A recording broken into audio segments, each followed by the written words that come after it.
Rowan was walking down the hall while carrying a big ruby bag over her shoulder. She was en route to the communal chambers where the tree is located.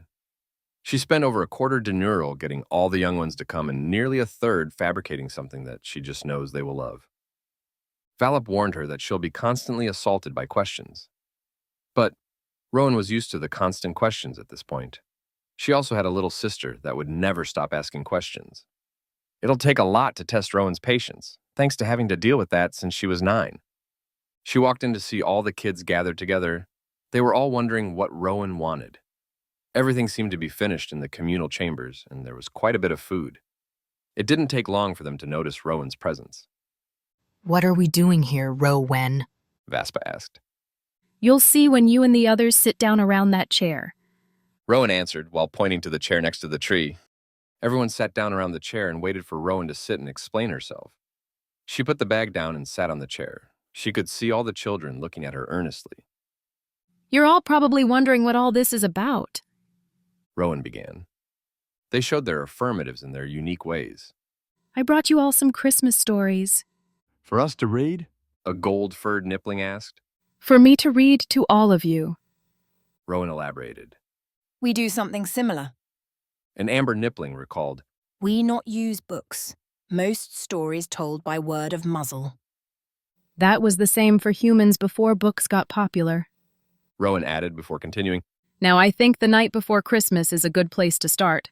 It's the first Christmas story that's been read to me when I was little. Well, littler." The young Xenos waited in anticipation as Rowan dug through her bag in search of the story. It took her nearly a dash to find the book. It was surprisingly large, but it was thin. It must be either a very short story or a poem. The back was bright ruby, with emerald leaves and vines lining the edges. The front had a picture of a golden sleigh being pulled by 8 hooved creatures with curved horns. The sleigh appeared to be flying over a small village. Inside the sleigh was Santa, in a big bag filled to bursting with toys and gifts. There were strange symbols above the sleigh. It might be the human's written language.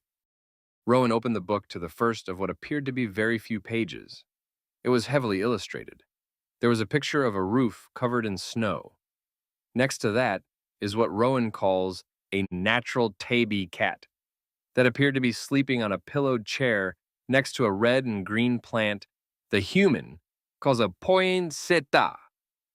Above the cat is a picture of a Santa ornament on a tree. There are strange symbols the color of snow, with the first symbol larger than the rest. They were written just above the roof. Rowan pointed at the largest symbol and trailed her finger across the symbols as she began to read. "'Twas the night before Christmas, when all through the house." Rowan read slowly and clear enough for those in the back. "Not a creature was stirring, not even a mouse." It is a poem, and the strange symbols are the human's written language. The youngest kits wondered if all the human stories are like this. The older ones assumed this is just one of many ways humans tell their stories. The oldest of the bunch could already tell this story is meant for beings their age. Rowan turned the page to another picture with the human language written above it. Hind limb coverings were hanging over a primitive and alarmingly open warming area. Next to that is a human youngling sleeping in a bed with what Rowan calls sugar plums dancing over his head. They were apparently a type of candy humans only made during the holidays. "The stockings were hung by the chimney with care." Rowan continued running her finger through the symbols. "In hope that St. Nicholas soon will be there." "Who is St. Nicholas?" Vaspa asked. "Oh, it's just another name for Santa. Rowan explained. He has a lot of names due to how individual we are and our many languages. St. Nick, Kris Kringle, Father Christmas, Sinterklaas, Papa Noel, Father Frost, the list goes on." "Which is right?" A sand-furred nippling asked. "He'll answer to any one of them." Rowan smiled. The kids all showed their understanding, and Rowan continued reading to them. "The children were nestled all snug in their beds, Rowan read to them. while visions of sugar plums danced in their heads." She turned the page to a picture of the house outside. They could see the snowy roof, the icicles hanging, a large branch, and a window. Inside the window were 2 beds with a human male sleeping in one and a human female sleeping in the other. The words were below the picture this time. And Mama in her kerchief, and I in my cap. Rowan continued. Had just settled our brains for a long winter's nap. What is a kerchief? A void in snow kit with amber eye markings asked. It's short for handkerchief. Rowan explained. It's a piece of fabric human females wore on their heads like in the picture. The younglings looked closer and saw the female was indeed wearing fabric on her head. They all showed they understood, and Rowan turned the page to a human male looking out the window to see Santa in his golden sleigh being pulled by those 8-hooved creatures. The words were just above Santa's sleigh. When out on the lawn there arose such a clatter. Rowan read a bit louder. I sprang from my bed to see what was the matter. What that mean? A void nippling asked. Huh? Rowan asked. There arose such a clatter? The nippling elaborated. That means there were a lot of small noises that made a really big noise. Rowan explained. This was written a long time ago when English was a lot more flowery. They all showed their understanding, and Rowan kept reading. Away to the window I flew like a flash. Rowan read a bit faster. Tore open the shutters and threw up the sash. Would you mind translating that? Vaspa asked politely. Not at all. Rowan smiled as she explained the sentence. The guy went to the window very fast because flew and flash can mean very fast depending on the context. The shutters and the fact he tore them open? Way back when, for us, we used small wooden doors called shutters on our windows to keep the cold and light out. Rowan explained. When he tore them open, he opened them without any care. Threw up the sash? A sash is the lower part of the window that you pull up when you open it. Rowan told the kit. When he threw up the sash, it means he opened the window very quickly. She bobbed her head up and down in understanding, and Rowan continued reading to the young Xenos. The moon on the breast of the new-fallen snow Rowan read slowly. gave a luster of midday to the objects below.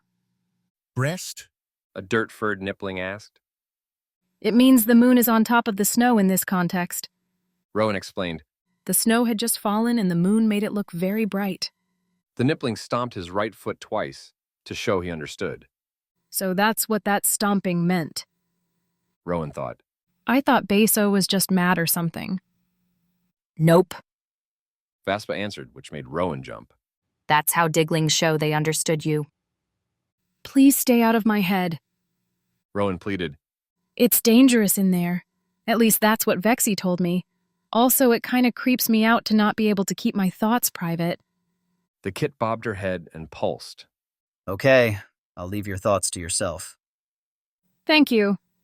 Rowan sighed with relief before continuing to read. When what, to my wondering eyes, did appear but a miniature sleigh and 8 tiny reindeer. So the creatures are called reindeer. The kids thought the name was strange, but decided not to question it and continued to listen. With a little old driver so lively and quick. Rowan read almost excitedly. I knew in a moment he must be Saint Nick. Rowan turned the page that showed a picture of the reindeer, up close, flying in the air. The words were just above their horns. Rowan's excitement grew as she continued to read. More rapid than eagles his coursers they came. Rowan read excitedly. And he whistled and shouted and called them by name. Vaspa interrupted again before Rowan's excitement could climax. What are coursers? Oh, Rowan answered, caught off guard. courser is an old word for fast animals that pull vehicles. We don't use it anymore. Vaspa bobbed in understanding, and Rowan's excitement crescendoed instantly, as if it weren't interrupted. It caught all the young Xenos off guard. Rowan even changed her voice to sound like Santa.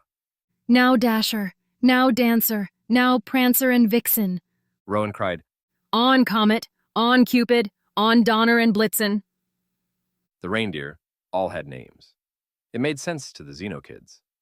They are all well aware of the human's habit of giving every non-sapient creature a name.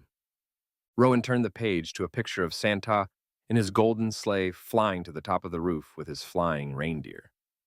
The words were below their hooves. Her attempt at a deep voice only got louder as she continued. To the top of the porch, to the top of the wall. Rowan practically bellowed. Now dash away, dash away, dash away all. It took everything for the young ones to not run and take cover. They could tell the human was just excited, and they managed to hang in there. Thankfully, her voice lowered to a more reasonable volume, and she used her normal voice as she continued. As leaves that before the wild hurricane fly.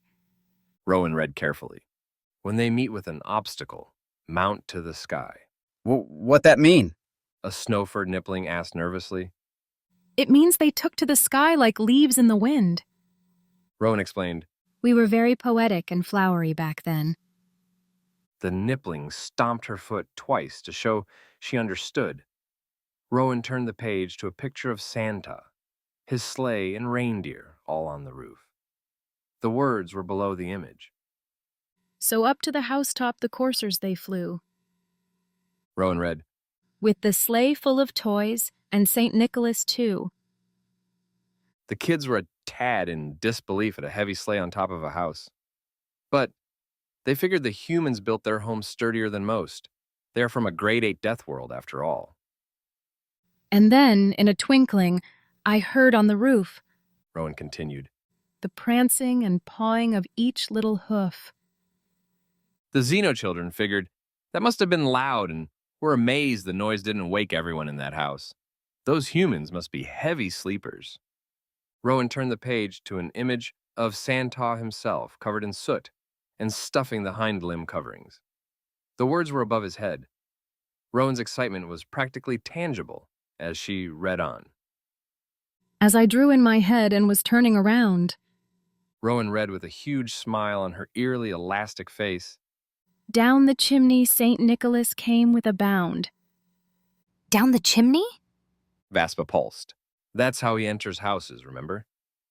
Rowan reminded. I'm sure your stories have parts that would sound strange to me. Scratch taken. Bobbed her head side to side from indifference. He was dressed all in fur, from his head to his foot, Rowan read excitedly. and his clothes were all tarnished with ashes and soot. Rowan turned the page to Santa, opening his bag full of toys. The words were still above his head. Rowan's smile continued to grow as she continued to read. A bundle of toys he had flung on his back, Rowan continued. and he looked like a peddler just opening his pack. What peddler? The Void Nippling asked. Someone who sells stuff on the streets. Rowan answered. The Void Nippling showed he understood, and Rowan turned the page. The next page had a picture of Santa's face as he was eating a cookie with a smile on his face. The words were just below the cookie. Rowan got progressively louder as she read. His eyes, how they twinkled. His dimples, how merry. Rowan read loudly. His cheeks were like roses, his nose like a cherry. Dimples? Vaspa asked. They're indentations in our skin caused by how our facial muscles are formed. Rowan explained. You can see them on the sides of our face when we smile. Not all of us have them, but Santa apparently does. The Amber and Snowkit bobbed her head in understanding. Rowan continued to read a bit more calmly so as not to scare the younglings. His droll little mouth was drawn up like a bow, Rowan read with a similar expression. and the beard on his chin was as white as the snow. Droll? The Sand Nippling asked. It means something unusual that makes you want to laugh. Rowan explained. It's another word we don't really use. Rowan turned the page to a picture of Santa with a strange object in his mouth that had void smoke coming from it. He was putting presents under the tree. The words were just below the picture. The stump of a pipe he held tight in his teeth. Rowan read. And the smoke, it encircled his head like a wreath. A pipe? The Void Nippling asked. It's a device we use to breathe in the smoke caused by burning a leaf we call tobacco. Rowan explained. You have a wild flame that close to your face? Vaspa pulsed. Yeah, it's actually safe to do if you're really careful. Rowan explained. I wouldn't recommend doing it, though. It's not good for your lungs. Santa know that? The Void Nippling asked. He does nowadays. Rowan told them, he's been off the pipe for years. The kids showed relief in their ways. Rowan was relieved at dodging that potential can of worms. She continued to read the story. He had a broad face and a round little belly. Rowan read with a chuckle. That shook when he laughed, like a bowl full of jelly. The kids were even starting to giggle at the mental image of Santa laughing. Rowan turned the page to the human male laughing as Santa laughed. The words were right next to the human. She continued to read while barely keeping from laughing. He was chubby and plump, a right jolly old elf, Rowan read. and I laughed when I saw him in spite of myself. Even the Xeno kids were laughing along with Rowan, but some of them were worried that the human male will soon be spotted. Their fears were realized when Rowan turned the page to Santa looking at the human. But he didn't seem angry. The words were just above the two. A wink of his eye and a twist of his head Rowan read on. soon gave me to know I had nothing to dread. The children were relieved to know the human will be all right. Some human legends end badly when the human is spotted. But Santa seems to be good through and through. He spoke not a word but went straight to his work, Rowan continued on. and filled all the stockings, then turned with a jerk. Rowan turned the page to a picture of Santa, standing inside the warming place with what Rowan calls a finger on the side of his nose.